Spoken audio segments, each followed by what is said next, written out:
नमो बुद्धाय. जय भीम. मित्रहो, 7 फेब्रुवारी त्यागमूर्ती माता रमाई भीमराव आंबेडकर यांची जयंती दिवस. त्या जयंतीनिमित्ताने माता रमाईस अभिवादन करण्यासाठी एक छोटेसे, सुंदर आणि भावनिक असे भाषण आपण या व्हिडिओमधून बघणार आहोत. भाषण आवडल्यास अवश्य लाईक करा, कमेंट्स करा, शिवाय इतरांना शेअरही करा. तर चला मग बघूया त्यागमूर्ती माता रमाई आंबेडकर यांचे एक भावनिक भाषण. मंचावर उपस्थित मान्यवर आणि माझ्या प्रिय बंधू आणि भगिनींनो, इतिहासात मोठमोठ्या क्रांतींची नावे नोंदली गेली, पण त्या क्रांतींच्या मुळाशी उभ्या असलेल्या त्यागमूर्ती रमाई अनेकदा दुर्लक्षित राहिल्या. डॉक्टर बाबासाहेब आंबेडकर घडविण्यामागे जी सावलीसारखी उभी राहिली, ती सावली म्हणजे माता रमाई होय. माता रमाईचा त्याग, सहनशीलता, संघर्ष आणि तिच्या मौनातील क्रांती एक इतिहास घडवून गेली.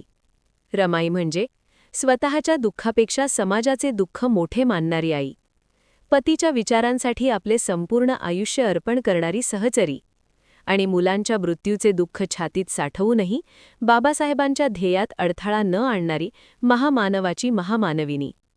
घरात दारिद्र्य, अंगावर आजार, पोटात भूक आणि डोळ्यात अपार वेदना, तरीही रमाई कधीच खचल्या नाहीत, कारण त्यांना माहीत होते, माझ्या दुःखापेक्षा माझ्या बाबासाहेबांचे स्वप्न हे खूप मोठे आहे.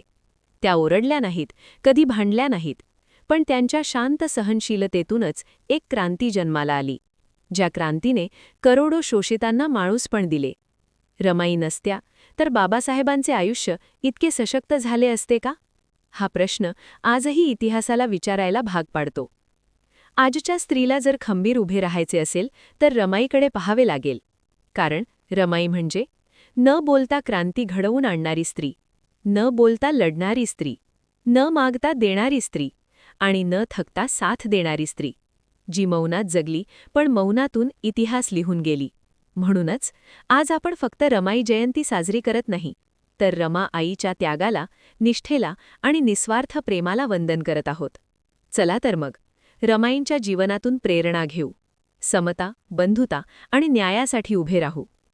क्रांतिज्योती त्यागमूर्ती माता रमाई आंबेडकर यांना जयंतीनिमित्त कोटी कोटी वंदन.